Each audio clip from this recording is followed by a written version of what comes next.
तुझ्या हाती स्वतःला स्वाधीन करीतो.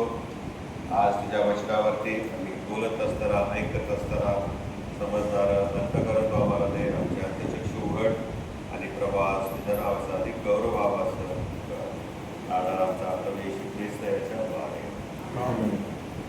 हे शिष्य वर्ग संकटात असताना, देवाचे लोक संकटात असताना परमेश्वर कशा प्रकारे त्यांचं सहाय्य करण्यास धावून येतो आणि आमच्यामध्ये निर्माण होणारी भीती यावरती आम्ही मात करणारा आमचा विश्वास आहे तो कसा उच्च करावा आणि वादळामध्ये ख्रिस्त कसा आम्हाला साथ देतो याकडे आपण थोडक्या वेळेमध्ये लक्ष देणार आहोत.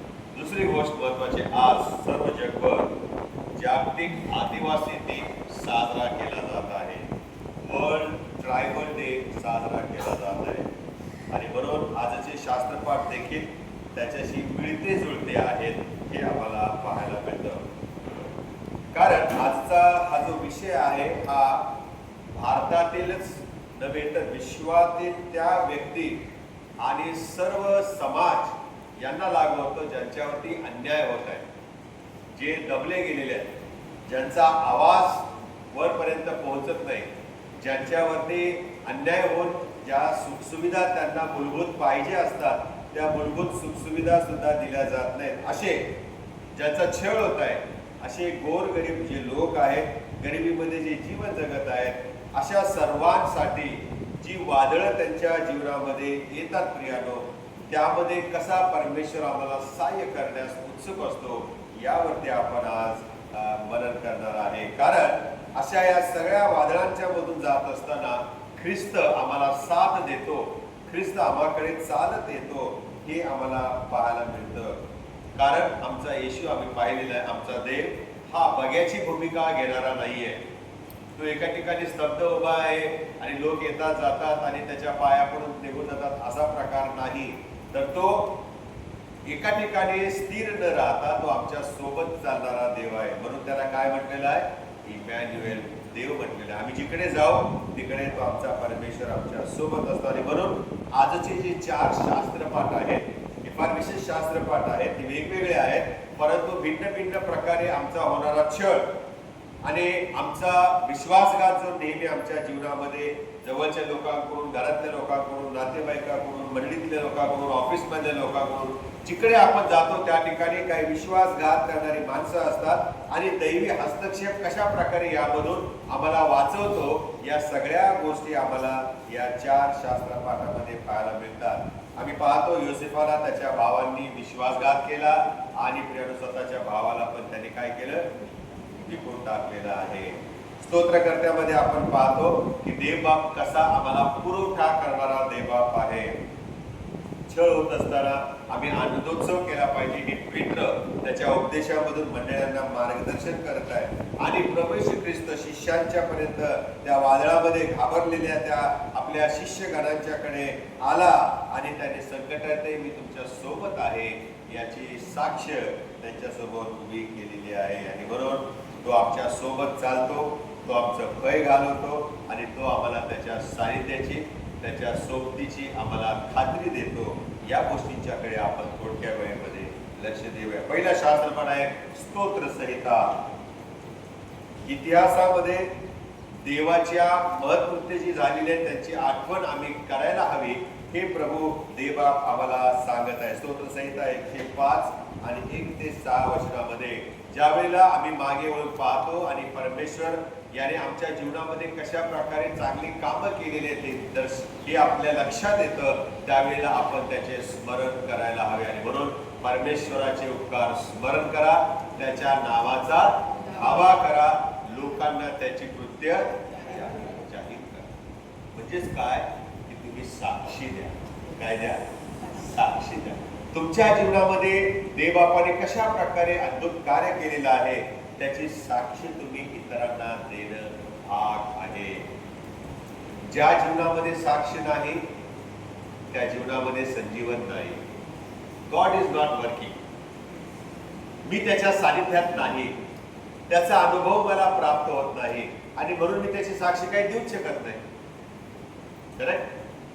म्हणून प्रभूचं वचन आम्हाला असं म्हणतं की त्या सर्व राष्ट्रांना त्याचे गुणगान करा, सर्व राष्ट्रांना त्याची साक्ष द्या.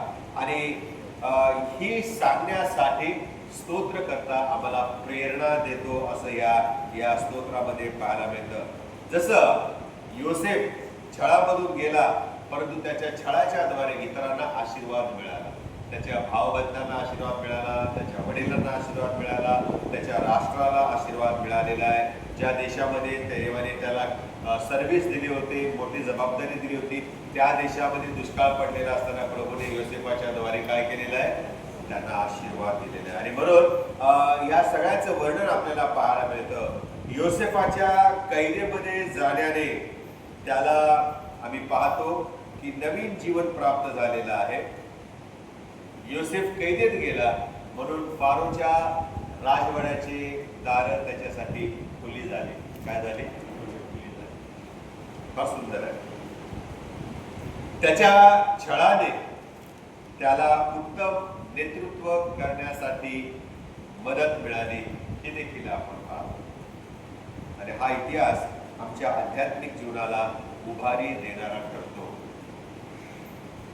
मौखिक कथा किंवा ओरल ट्रेडिशन ज्याला आपण म्हणतो, वर्ड टू वर्ड आपण इतरांना काही प्रथा सांगत असतो, त्या लिखित नसतात, काही रूढी असतात आणि त्यांच्याद्वारे आज ट्रायबल डे आहे म्हणून त्याकडे मी लक्ष देत आहे की अशा प्रकारे हे जे आदिवासी लोक आहेत त्यांचा विश्वास ते एका पिढीपासून दुसऱ्या पिढीला ते प्रदान करत असतात. त्यामध्ये ते मुळावलेले असतात आणि त्या गोष्टींचं स्मरण करण्यासाठी ते पुढच्या पिढीला आपला विश्वास रूढी सांगत असतात. ओरल ट्रेडिशन आणि त्यांची परंपरा आहे आणि हे सांगणं महत्वाचं आहे.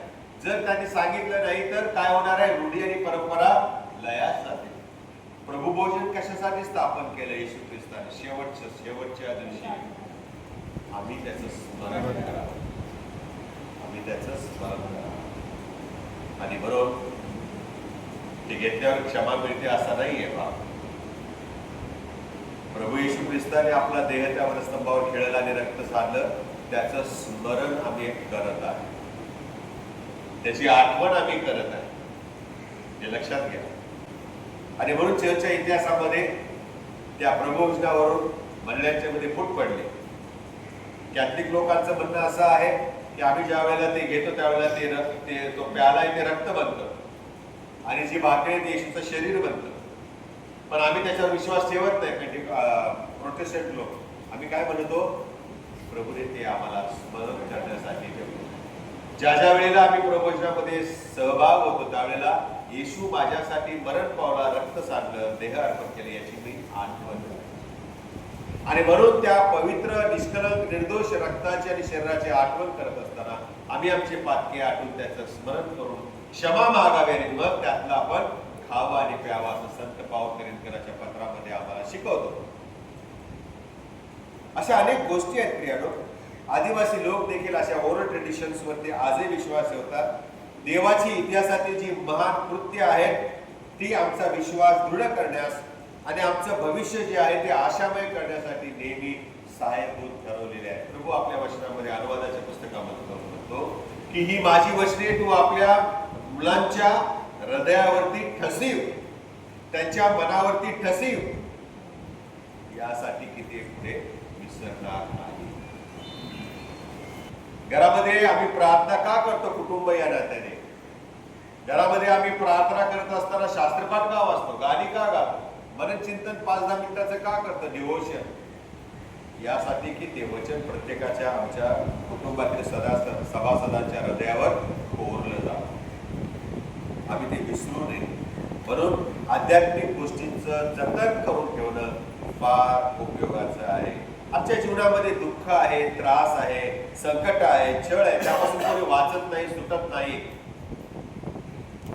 पण देवाने आमच्या गत दिवसांच्या मध्ये कसं सहाय्य केलं याची आम्ही आठवण करावी की ज्याच्यामुळे आमचा विश्वास अधिक आणि अधिक भक्कम व्हावा, दृढ व्हावा. स्तोत्र संहिता 105, 17 आणि 19 वचनामध्ये आम्हाला तेच पाहायला मिळतं. योसेफाचा विश्वासघात झाला, त्यातून राष्ट्रांना देवाने आशीर्वादित केलेला आहे. आजही देव आम्हाला शून्यातून उभे करण्यासाठी समर्थ आहे, हे आम्ही कधीही विसरू नये. दुसरा शास्त्रपाठ आहे उत्पत्तीचं पुस्तक. योसेफाकडे मला तुम्हाला जरा नेऊ द्या. त्यामध्ये प्रभू आम्हाला असं शिकवतो की दुःखितांच्या जीवनामध्ये देव कसा प्रकारे विश्वासू राहतो. आमच्या जीवनामध्ये छळ, त्रास, दुःख, सहन, यातना आहेत, आजार आहेत, रोग आहेत, परंतु यामध्ये देव आमच्याशी कसा विश्वासू राहतो याचं उत्तम उदाहरण म्हणजे योसेफाचं आहे. योसेफाची ही जी घटना आहे त्याच्या जीवनामध्ये झालेली, त्याच्या भावाने त्याला विकणं, ही जी घटना आहे ही स्वतःच्या भावाने त्याचा नाकार केलेला आहे, स्वतःच्या भावाने त्याचा विश्वासघात केलेला आहे. याने सुरुवात होते. आमच्या जीवनामध्ये ज्या वेळेला प्रभू आशीर्वाद देतो त्यावेळेला आमच्या सोबत हॅलो हाय प्रेज लॉर्ड करणाऱ्या लोकांना ते आवडत नाही. आपल्यापेक्षा एखादा माणूस प्रभूमध्ये वाढू लागला तर त्याच्याबद्दल द्वेष निर्माण होतो. मी काय कमी आहे का ही भावना लगेच आपल्या मनामध्ये तयार होते. मिखलनी हीच चूक केली. तिचा भाव नाव काय त्याचं,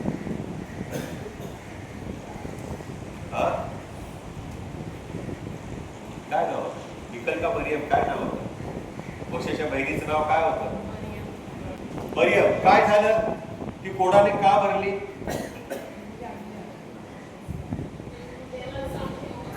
देव त्यालाच चालवत होता. काय तिच्या तोंडचे शब्द आहे? देव त्यालाच चालवत होता. काय झालं? कोणाला भरलं. आम्ही तुलना नाही करायची. दुसरा काहीतरी चांगला करतो, मी काय करू शकत नाही का, असं जेव्हा आम्ही म्हणतो त्याच वेळेला गर्वाचं घर. परमेश्वराने प्रत्येकाला विशिष्ट रीतीने घडवलेलं आहे, गुणधर्म दिलेले आहेत, टॅलेंट्स दिलेले आहेत, कलागुण कौशल्य दिलेले आहे. त्यामुळे ते तशा प्रकारे वाढत असतात, सेवा करत असतात, काम करत असतात. तो करतो म्हणून मी करायचं म्हटलं तर ते जमत नाही. योसेफाच्या या कथेमध्ये आम्हाला तेच पाहायला मिळतं. एकतर योसेफाला देवाचा आत्मा चालवत होता. त्याला जी स्वप्न पडत होती ती भविष्यामध्ये काय होणार याचा एक नमुना होता. आणि मग तो आपल्या भावाच्या सोबत तो शेअर करत असेल. आणि त्यातल्या त्यात धाकटं फळ, शेंड फळ म्हणून बाप त्याच्यावरती जास्त प्रेम करत होता. मटण मच्छी आणली की थोडस त्याला जास्त देत असेल. हे आईबापाचा काय भरोसा नाही. प्रेम करतात आणि त्यांच्या प्रेमाने भावांच्या मध्येच आपल्याच पोरांच्या मध्ये काय निर्माण होतो, कलह निर्माण होतो. हे त्यांना कळत नाही आईबापाला. म्हणून तर म्हणतात प्रेम आंधळं असतं. माया करतात आपल्या लेकरांच्यावर, पण सारखी करा ना.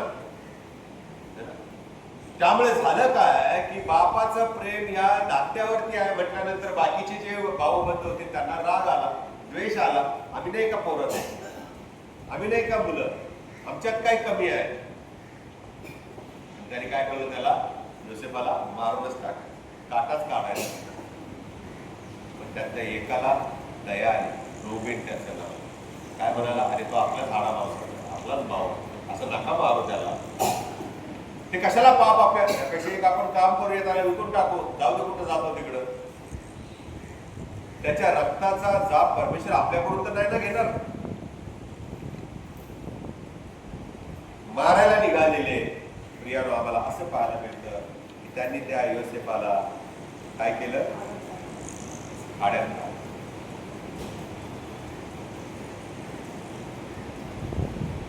त्या भावाने शक्कल लढवले. त्यांनी काय कापलं, बकरा मारून तो त्याचा जगा त्याच्या रक्तात भिजवला. काय डोकं चालतंय बघा गुन्हेगारांचं.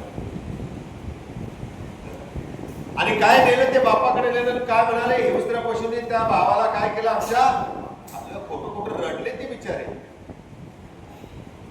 आणि तो जगा माझ्याच पोराचा आहे आणि रक्त पाहून त्या बापाला त्याच्यावर विश्वास ठेवला. खरंच वाटला तो मोक्षी रडायला लागला. सुरुवातीला आम्हाला असं वाटतं की योसेफाची स्वप्न भंग पावले, त्याला विकून टाकलं या भावाने. त्याचा समूळ नाश करण्यासाठी ते टपले होते. परंतु ज्याच्याकडे त्याला गुलाम म्हणून विकले तेथे देवाची योजना काम करायला लागली. त्याच्या भावाने त्याच्याशी केलेला विश्वासघात हा आम्हाला शास्त्रामध्ये पाहायला मिळतं की इस्रायलाच्या मुक्ततेसाठी मोठी घटना ठरली. मोठी घटना. म्हणून प्रेरणा आमच्या जीवनामध्ये जर काय वाईट घडत असेल किंवा लोकांच्या द्वारे आमच्या जीवनात काय वाईट घडलं असेल ना, टेक इट पॉझिटिव्ह. कारण ती कधीतरी कोणाच्या तरी किंवा माझ्या स्वतःच्या जीवनाला कलाटणी देणारी घटना असू शकते. येशू ख्रिस्ताला वधस्तंभावर खेळणं वाईट झालं हे, पण कलाटणी अशी मिळाली त्या घटनेला की त्याच्या मरण्याने सर्व मानव जातीला तारण, सगळ्या जगाला तारणाचं द्वार खुलं झालेलं आहे. आणि म्हणून प्रियानो, आदिवासी समाजाच्या सुखदुःखाशी जुळणारी ही घटना आहे. ज्या आदिवासी समाजातील लोकांना सुखसुविधा नाहीत, ज्यांच्यावर अन्याय होत आहे, तरीही योसेफाने आम्हाला या शास्त्रपाठात पाहायला मिळतं स्वतःची ओळख आणि स्वतःचं अस्तित्व जतन करून ठेवलेलं आहे. भाऊ जेव्हा आले या दुष्काळामध्ये तेव्हा त्याने ओळख दिली. तो रडला. आपल्या भावंडांना उपाशी पाहून, दारिद्र्य आलेलं पाहून तो रडला. बापाचा शोध केला. भावांना विचारलं, बाबा कुठे? त्यांनी सांगितलं, वय झाले, ते घरीच राहिले. मग काय केले योसेफाने? जा त्यांना घेऊन या. ओळख, अस्तित्व जतन करून ठेवणं फार महत्वाचं आहे.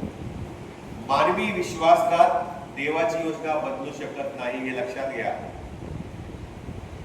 योसेफाला विकलं म्हणून त्याला फारोच्या राजवाड्यामध्ये मोठ्यापदी देण्यात आलं असं नाही.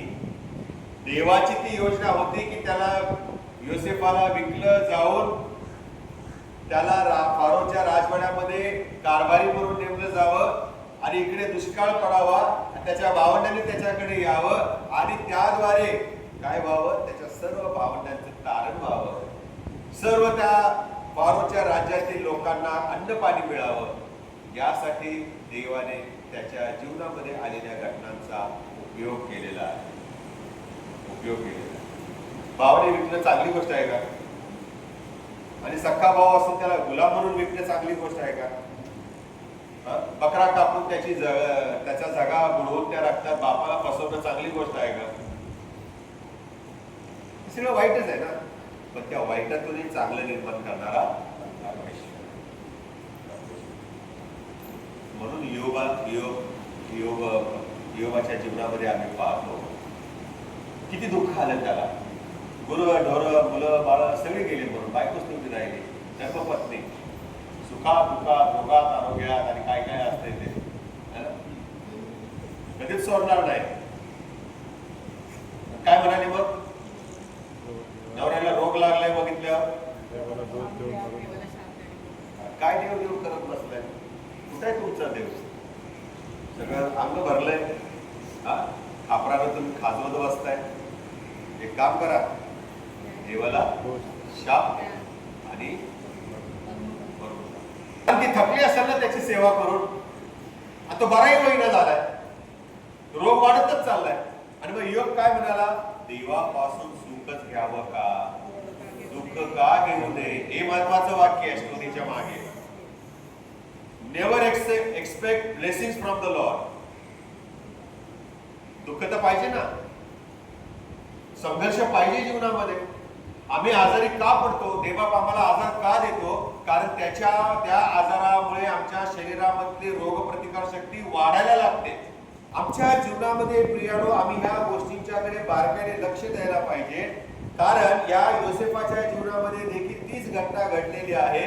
स्वतःच्या भावांनी त्याचा विश्वासघात केलेला आहे, परंतु त्याच्यामुळे परिस्थिती बदलली नाही. उलट अशा दुःखदायी अनुभवातून देवबाप त्याचा उदात्त हेतू पूर्णतेस नेत असतो. या मी कधी विसरणार.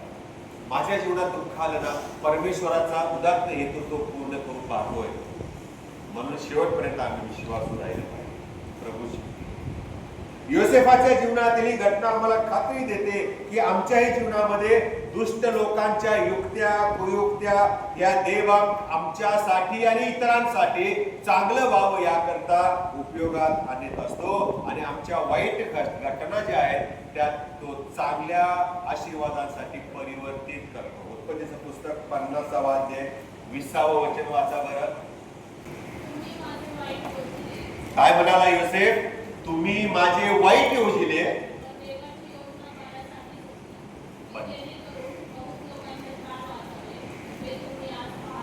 किती छान आहे. तुम्ही माझे वाईट योजले, पण आज पाहता त्याप्रमाणे अनेक लोकांचे प्राण वाचावे म्हणून ते त्यांच्या चांगल्यासाठीच देवाने. तुम्ही जर मला विकलं नसतं तर मी इथं आलो नसतो, आणि मी इथं आलो नसतो तर त्या सर्व राष्ट्रांना गहू, तांदूळ, ज्वारी वगैरे काही जी कोठानं मी भरून ठेवली ते मिळालेच नसते. सारं राष्ट्र उपाशी मरून गेला. आमच्या जीवनामध्ये घडणाऱ्या वाईट गोष्टी मी एकदा माझ्या स्टेटसला टाकलं होतं, निंदकाचे घर असावे शेजारी. का असावं? त्याच्यामुळे आमची प्रसिद्धी होते आणि आमच्या प्रसिद्धीमुळे इतरांची सुटका होते, इतरांना तारण मिळते, इतरांना आशीर्वाद मिळतो. हे आम्ही कधीही विसरू नये. आणि म्हणून त्या निंदकाला येशूने त्या 12 शिष्यांच्या कळपात शेवटपर्यंत ठेवला होता. काढू शकला असता की नाही? आज तो माझ्या ताटात हात घालणारा, हा मला पुढे धरून देणार, हे बेटर यू गो, तिच्या जागी मी दुसरा नेमतो, असं केलं का? योसेफाप्रमाणे कधी कधी आमच्या जीवनामध्ये विश्वासघात करणारी माणसं भेटतात. आमचा विश्वासघात होतो, पण त्यातही देवाची कृपा मोठ्या प्रमाणात आम्हाला सहाय्य करते, हे आम्ही विसरता कामा नये. विश्वासघात करणारी माणसं आपल्यातच असतात. येशूचा विश्वासघात त्याच्याच 12 लोक होते, जास्तही नव्हते राव. पण त्या 12 मध्ये पण काय झालं? एक विश्वासघात केली का? योसेफाप्रमाणे आमच्या जीवनामध्ये असे अनुभव येतात, पण आम्ही त्याचा स्वीकार केला पाहिजे. वी शुड एक्सेप्ट इट, कारण त्यातून परमेश्वर काहीतरी चांगलं घडवणार आहे. तिसरा मुद्दा आहे, तिसरा शास्त्रपाठ आहे पेत्राचं पहिलं पत्र 4था अध्याय 12 ते 16. यामध्ये आम्ही पाहतो की पेत्राचं पहिलं पत्र 4था अध्याय 12 ते 16 वचनामध्ये काय दिसतं आम्हाला? की पेत्र आम्हाला धीर देतो की जीवनात येणाऱ्या प्रसंगातही, जीवनात येणाऱ्या परीक्षेलाही आम्ही सामोरं जावं लागतं, तरी त्यात आम्ही आश्चर्य मानता कामा नये. उलट अशा वेळी आनंद करा असं तो आम्हाला सांगतो, कारण येणेकरून आपण त्या ख्रिस्ताच्या दुःखामध्ये एका अर्थाने सहभागी होत असतो. प्रियजनो, तुमची पारख होण्यासाठी जी अग्निपरीक्षा तुमच्यावर आली आहे, तिच्यामुळे आपणास काही अपूर्व झाले असे वाटून त्याचे नवल मानू नका. काही एखादा वाईट प्रसंग आला तर सरप्राईज होऊ नका, कारण ज्या अर्थी तुम्ही ख्रिस्ताच्या दुःखाचे वाटेकरी झालात, त्या अर्थी तुम्ही आनंद करा, सेलिब्रेशन करा. काय करा? कारण एका अर्थाने तुम्ही आणि मी ख्रिस्ताच्या दुःखामध्ये सहभागी होतो. हे पेत्र आम्हाला त्या मंडळांना त्यांच्याद्वारे आज आपल्या मंडळीला शिकवत आहे. दुःख आणि संकट ही प्रियानो आमच्या जीवनाचा भाग आहे. पण प्रियानो, ही दुःख आणि संकट येतात तेव्हा देव आमच्या बरोबर नाही याची साक्ष ते कधीच देत नाही. आम्ही प्रभूला म्हणतो की प्रभू तू मला सोडलेस काय? तू कुठे आहेस? तू कुठे आहेस? आम्ही देवाला प्रश्न करतो, माझ्या या अडचणीमध्ये तू कुठे आहेस? तू पाहत नाहीस का? माझ्यावर अन्याय झाला तुला दिसत नाही का? अनेक गोष्टी माणसं देवाबरोबर झगडतात, वाद घालतात. पण प्रियानो, त्याचा अर्थ असा नाही की परमेश्वर आमच्या सोबत नाही. योबाचं वाक्य आम्ही नेहमी लक्षात ठेवलं पाहिजे. परमेश्वर आमच्या सोबत फक्त सुखातच असतो असं नाही, तर तो दुःखातही असतो. आमची ख्रिस्ताबरोबर ओळख आहे याची हे दुःख, संकट, अडचणी हे खात्री देत असतात. आणि विशेषतः ज्यांचा छळ होत आहे, अन्यायामुळे ज्यांना त्रास होत आहे, ज्यांचं अस्तित्वच नष्ट होऊ पाहत आहे, अशांकरता हे वचन फार महत्वाचं आहे. 14 वचन वाचा बरं, पुढचं वचन. ख्रिस्ताच्या नावामुळे तुमची निंदा होत असल्यास तुम्ही धन्य आहात, कारण गौरवाचा आत्मा म्हणजे देवाचा आत्मा तुमच्यावर येऊन राहिला आहे. देवाचा आत्मा तुमच्यावर येतो. भय जेव्हा वाटतं त्यावेळेला विश्वास हा स्तब्ध आणि निर्जीव नसतो. जेव्हा आम्हाला भीती वाटते तेव्हा तो धैर्यशील कृती करण्यासाठी कार्यरत होतो. तुम्हाला माहिती आहे का, आता आम्ही 4 व्हीलर चालवतो, त्याच्यामध्ये रिझर्व्ह टँक नाहीये, पण मी बाईक 11 वर्ष चालवली. किती अजूनपर्यंत आहे ती, आता एका मिस्टरला देऊन टाकली, घे बाबा.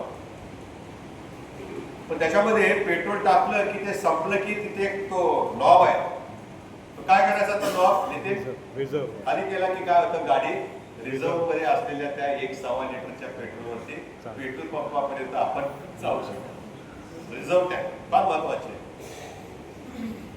तशाच प्रकारे प्रियानो, ज्या वेळेला संकट येतं, अडचणी येतात, त्रास होतो, त्यावेळेला रिझर्व्ह टँक मध्ये असलेला आमचा विश्वास कार्य करायला लागतो. तो आम्हाला बंद पडू देत नाही, थांबू देत नाही, इमिडिएटली तो ऍक्टिव्हेट होतो. ही फार महत्वाची गोष्ट आहे. आदिवासी समाजामध्ये देखील अन्याय होत असताना त्यांचा जो विश्वास आहे देवावरचा, त्यांचे जे ट्रेडिशन आहे, संस्कृती आहे प्रियानो, ही त्यांच्या विश्वासूपणाचं द्योतक आहे. मी अंदमान निकोबारला गेलो होतो 2 वर्षामागे, फॅमिलीला गेलो. त्या ठिकाणी आम्हाला असं सांगण्यात आलं की इथे तुम्ही फोटो काढायचे नाही, फोटो काढले की बाण आलाच. इथे तुमची गाडी पण थांबवायची नाही, कारण कुठून कुठल्या झाडातून ॲरो येईल, बाण येईल आणि तुम्हाला मारून टाकेल, भरोसा नाही.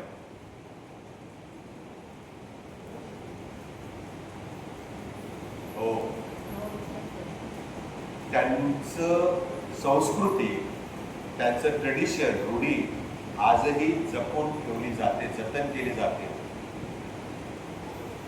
चर्च या नात्याने ज्यांच्यावरती असा अन्याय होतो, छळ होतो, संकट येतात, मोह अडचण येतात, या सगळ्यांच्या सहाय्यास आम्ही उपयोगी पडावं, ही मोठी जबाबदारी प्रभूने आम्हाला दिलेली आहे. आज चर्च काय करत आहे?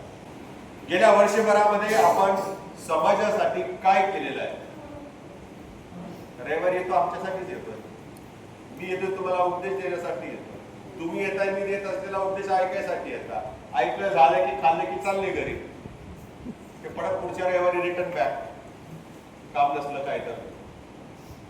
असं रविवारच्या मागून रविवार निघून चालले आणि गेले. काय केलं आपण समाजासाठी? ज्यांच्यावर अन्याय होतो, त्रास होतो, काहीच नाही. आणि खेदाची बाब, अनेक चर्चेस, आपलंच नाही, अनेक चर्चेस काहीच काम करत नाहीये, नुसतं मेंटेन करण्यामध्ये ते मग्न आहे. पैसे घ्या आणि बिल्डिंगची रिपेअरिंग करा, त्याच्यात पैसे घालवा, पण त्याच्या व्यतिरिक्त आपल्या मंडळीतील लोकांच्या आध्यात्मिक जीवनासाठी आपण काय प्रोग्राम करत आहोत? आमच्या आजूबाजूला असलेल्यांच्यावरती जो अन्याय होता त्याच्यासाठी आपण काय करत आहोत? चर्च उभं आहे का? आम्ही चर्च या नात्याने अशा अन्याय होणाऱ्या गोष्टींच्या मध्ये सहभागी व्हायला पाहिजे. मिशनरीने आम्हाला हे शिकवलं नाहीये, कारण त्यावेळेला आमच्यावर अन्याय होत होता त्यावेळेला ते आले आणि आम्हाला सांभाळलं, शिक्षण दिलं, दवाखाने उघडले, शाळा उघडल्या, पण पुढं काय? आम्ही काहीच करत. आणि अशांचा आवाज उठवणं, अशांचा आवाज सरकारपर्यंत नेणं हे चर्चचं काम आहे. आमच्या चर्चचं सोशल विंग कुठे आहे? काहीच नाही, काहीच नाही. आणि म्हणून प्रियानो, अशा भयग्रस्त लोक जे आहेत, अन्यायग्रस्त जे लोक आहेत, संकटामध्ये अडचणीमध्ये जे लोक आहेत, त्यांच्या बाजूनं उभं राहण्याची, भक्कम फळी उभं करण्याची जबाबदारी चर्चवरती आहे. आणि असं केल्यावर काय होतं माहिती का? आम्ही त्यांच्या दुःखात सहभागी आहोत. We are in solidarity with them, हे आम्ही प्रदर्शित करतो.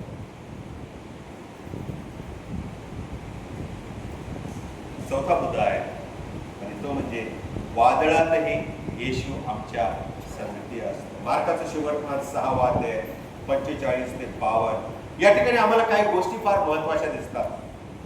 शिष्य समुद्रामध्ये उसळलेल्या लाटा आणि वादळांना घाबरलेले आहेत, ते अडकलेत. वारा आहे तोडचा, समुद्राच्या लाटा उसळत आहेत आणि त्या पाणी त्या बोटीमध्ये येत आहे. उंच उंच लाटा उसळत आहेत आणि ते घाबरले आहेत, कोंडीमध्ये अडकले, उडी मारून जाऊ पण शकत नाही. पण रोड ऍक्सिडेंट परवडला, पण त्या समुद्रातला ऍक्सिडेंट म्हणजे डेंजर काम. पोहायला येत असू नये, माणूस दमछाक होऊन जातो. आणि या बिचाऱ्यांना काहीच समजेल आता काय करायचं. बोटीत आलेलं पाणी बाहेर उसकणार तरी किती. थकले बिचारे पाणी बाहेर काढून काढून. 2 बादल्या काढल्या की 4 वाजता पाणी आत यायचं. पण त्या आत आलेलं पाणी बाहेर जाऊन छिद्र पण पाडू शकत नाही बोटीला. मग तर संपलंच. मग करायचं काय. जीवाच्या आकांताने ते हैराण झालेले होते. अशा प्रसंगी येशू कुठं होता. डोंगरावर. आणि मग काय झालं पुढे. मछवा कुठं होता. समुद्राच्या मध्ये होता. आणि येशू कुठं होता. जमिनीवर. एकटाच जमिनीवर होता. आतमध्ये ही बोट अडकलेली आहे आणि शिष्य आरडाओरडा करत आहेत. येशूने ते लांबून पाहिले जमिनीवर. हे अडकले छान. आणि तो जमिनीवर असताना पाण्यावरून चालत गेलेला. हे आपण विसरतो. जमीन आम्ही फक्त हायलाइट करतो की तो येशू पाण्यावर चालत आला, पण कुठून चालत आला, तो कुठे होता. तो जमिनीवर होता आणि शिष्य पाण्यात अडकलेले होते. आणि तिथून त्याने ते पाहिलं. आता ह्या वादळामध्ये उंच लाटाच्या मध्ये येशूने कसं पाहिलं त्यांना. ते पण असं म्हटलेलं आहे रात्रीच्या प्रहरी. समुद्रात काय लाईटी असतात का म्युन्सिपाल्टीने लावलेल्या. नसतात. तरी येशूला दिसलं समुद्राच्या मध्यभागी माझे माणसं अडकलेत आणि तो त्यांना वाचवायसाठी निघाला. हे चर्चसाठी उदाहरण आहे. ते विश्वास वगैरे द्या सोडून तिकडे लांब जाऊ द्या. हे सोशल वर्क चर्चनी केलं पाहिजे. येशूचे शिष्य समजतो ना आपण स्वतःला. ते फॉलो इट. जे अडचणीमध्ये दिसतात तुम्हाला त्याच्या मदतीला येशू केला तर व्हाय नॉट यू गो. हा धडा आम्ही सोयीस्करपणे विसरतो. आणि मग येशूने त्या शिष्यांना म्हटलं तुम्ही अल्पविश्वासू का. मी आहे, घाबरू नका, भिवू नका. चर्च वर्षानुवर्ष याच्यावरच जोर देत आलाय. उपदेशक समाजाच्या हितासाठी त्यांनी शास्त्रातील येशूची शिकवण अंमलात आणण्यासाठी प्रयत्न केले. त्याच्यावर पण भांडण कोर्ट केसेस. काय चाललंय. Where are we. ही आमची साक्षी आहे का. आम्ही ह्या गोष्टींकडे फार बारकाईने लक्ष द्यायला पाहिजे. आणि ज्या वेळेला हे शिष्य त्या समुद्रात अडकलेले आहेत ते येशूने पाहिलं तेव्हा तो त्यांच्या सहाय्यासाठी गेला. कसा गेला. पाण्यावरून चालत गेला. फ्लाय नाही केलं त्याने. तो करू शकला असता, पण तो पाण्यावरून चालत गेला. आता पाण्यावरून का चालत गेला कधी विचार केलाय का. जे पाणी त्या समुद्राचं पाणी शिष्याला बुडवत होतं तेच पाणी विश्वासणारा जो येशू होता त्याला फ्लोट करत होतं, तरंगत ठेवत होतं. पाणी तेच, वादळ तेच, पण प्रियानो विश्वासावरती सगळं अवलंबून. तुम्ही का घाबरले. धीर धरा, भिवू नका, मी आहे. पेत्र म्हणाला येऊ का मी. यांना म्हटलं माहित नाही त्याने उडी मारल्यावर बुडाला का काय. तो कसा उतरला त्या बोटीतून. वादळ चालू आहे. आम्हाला त्या कुठं पिकनिकला गेलो त्या समुद्रामध्ये त्या बोटिंग करताना त्या बोटीत चढताना आम्हाला किती आमची हालत खराब होते. ही बोट आपली अशी आज होते ते बघूनच आम्ही असं व्हायला लागतो. न पडणारी माणसं पण त्या बोट आणि ते बंदर त्याच्या खाली जातात. ही आमची परिस्थिती. स्थिर जमिनीवरून त्या हलणाऱ्या बोटीमध्ये आम्हाला चढता येत नाही. आणि हा पेत्र लाटांनी उसळत असलेल्या त्या समुद्राच्या पाण्याच्या वरून बोटीतून तो उतरला आणि पाण्यावर चालायला लागला. किती अंतर. किती फरलांग चालला, किती नॉटिकल मैल चालला विडो, पण तो चालला. दैवी सानिध्याचं रहस्य आणि दैवी सानिध्याचं सौंदर्य आम्हाला या काळ्या कभिन्न अंधारामध्ये वादळामध्ये देवबापाचं पाहायला मिळतं. त्या वादळामध्ये पण येशू आहे हे त्याने सिद्ध केलं. भिवू नका, मी आहे. वादळ, वारा, लाटा त्यांनी शांत केल्या का लगेच नाही. त्या उसळतच होत्या. वारा वाहतच होता. त्या सगळ्या वारांच्या मध्ये, वादळाच्या मध्ये येशू मात्र कसा कसा तो गेला चालत मला नाही आठवत, पण आपण इमॅजिनेशन करू शकतो. एवढी तरी डोकं दिले आपल्याला, बुद्धी दिली आहे. कदाचित तो सरळ चालत असेल, लाटा ज्या उसळत होत्या त्याच्या पायाखालून बाजूला होऊन लाटा उसळत असतील. जसं त्या मोशेने तांबडा समुद्र दुभागला त्यावेळेला लाटा बाजूला गेल्या, मध्ये जो कोरडी जमीन झाली, तसा काहीतरी प्रकार त्या भयान रात्री झालेला असेल. पाणी बाजूला सरकलं असेल, लाटा बाजूला उसळत असतील. पण काही असो, येशू ख्रिस्त त्या ठिकाणी चालत गेलेला आहे.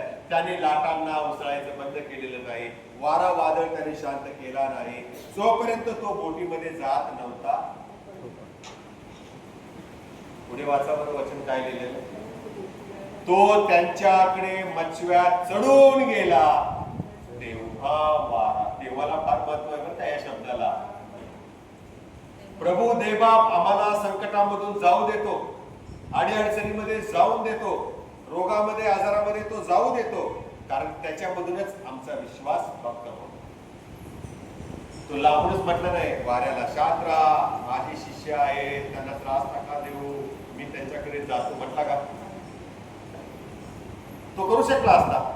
जमिनीवर होता तो, जमिनीवरून ऑर्डर सोडले असते तर ते वादळ लगेच शांत झालं असतं, पण त्याने ते वादळ होऊ दिलं. मच्छव्यात चढेपर्यंत लाटा उसळत होत्या, वारा वाहत होता. आणि मग ज्या वेळेला येशूचे पाय त्या मच्छव्याला लागले, वारा पडला आणि सगळे लोक आश्चर्यचकित झाले. जोपर्यंत प्रियानो या वादळामध्ये परमेश्वर आमच्या जीवनामध्ये येत नाही, तोपर्यंत वादळ वारं घोंगावत राहत. आणि मग ज्या वेळेला प्रभू आमच्याकडे येतो, त्यावेळेला त्या भयान वादळात रात्रीचा तो येतो, असं त्या शिष्यांचाही विश्वास नव्हता. त्यांना एक ठाऊक होतं, येशू किनाऱ्याला, तो डोंगरावर गेलाय. आणि म्हणून येशू पाण्यावरून चालत येत असताना पण त्याने ओळखलं नाही, भूत आहे म्हणून ते ओरडू लागले. म्हणजे प्रियानो आम्हाला हे पाहायला मिळतं की हे शिष्य रडले, ओरडले आणि जीवाच्या आकांताने ते घाबरलेले असताना त्यात भूत आले समोर म्हटल्यानंतर आणखीनच त्यांची भीतीने गाळण आलेली आहे. ख्रिस्तावर विश्वास ठेवणे म्हणजे अनपेक्षित मार्गाने तो सहाय्य करण्यास उभा असतो, हे आम्ही ओळखायला पाहिजे. या ठिकाणी आम्हाला हे पाहायला मिळतं की आमच्या जीवनामध्ये जेव्हा असे प्रसंग येतात, घाबरू नका, ते परमेश्वराकडून आलेले असतात. कोणाची झाली परीक्षा, प्रभू त्या सैतानाला म्हणला त्याच्या जीवाला हात लावू नको, तुला त्याची परीक्षा घ्यायची ना, घे, पण त्याच्या जीवाला हात लावायचा तुला अधिकार नाही, त्याला मारून टाकण्याचा अधिकार तुला नाही. वादळ आलं, संकट आलं, अडचणी आल्या, पेट प्रसंग आला, आजार आले, घाबरू नका, परमेश्वर आमच्या सोबत राहणार. Hallelujah, hallelujah. देवाचे आपण धन्यवाद देऊया, टाळ्या वाजूया आपण. असा आमचा परमेश्वर आमचा सोबत राहणारा परमेश्वर आहे. तो आम्हाला दुःखामध्ये सोडून देणारा परमेश्वर नाही, वाऱ्यावरती सोडून देणारा नाही, तर तो त्या वादळामध्ये, संकटामध्ये देखील प्रियानो तो आमच्या सोबत राहणारा परमेश्वर आहे. तो येतो, प्रत्यक्षात तो येतो. मग ते आमचं दुःख वैयक्तिक असो, आर्थिकदृष्ट्या आम्ही अस्थिर झालेले असो, कर्जाचा डोंगर आमच्यावरती असो, आध्यात्मिक जीवनामध्ये आमची घसरण होत असलेली असो, आमच्यावरती अन्याय होत असेल, तरी देखील परमेश्वर आमच्या सोबत आहे, आमच्या जवळ आहे, हे आम्ही विसरता कामा नये. आणि म्हणून आजचा जो विषय आहे तो फार सुंदर आहे. भीतीवर मात करणारा विश्वास आमचा असावा, म्हणून प्रभू आमच्या सोबत असतो. आणि दुसरी गोष्ट आम्ही पाहिली, आमच्या जीवनामध्ये जेव्हा वेगवेगळ्या प्रकारची वादळे येतात, आता प्रत्येकाच्या जीवनामध्ये येणारी वादळ वेगळे असतात, वेगळे असतात. तुम्ही बघा, हे वादळ वेगळं होतं आणि ते एक वादळ आहे जिथे येशू त्या बोटीमध्ये झोपला होता. या दोन घटना वेगळ्या आहेत, मिक्स करू नका. ते एक वादळ होतं प्रिय, आणि हे एक वादळ आहे जिथे येशू झोपलाय आणि इथे येशू पाण्यावरून चालत येते, जमिनीवरती होता. म्हणजेच काय की वादळांची परिसीमा, वादळांची क्षमता, वादळांचं अस्तित्व हे वेगळं आहे, पण त्यामध्येही परमेश्वर आम्हाला सांभाळतो, त्यामुळे विसरता कामा नये. म्हणून देवावरचा विश्वास आपण भक्कम करूया.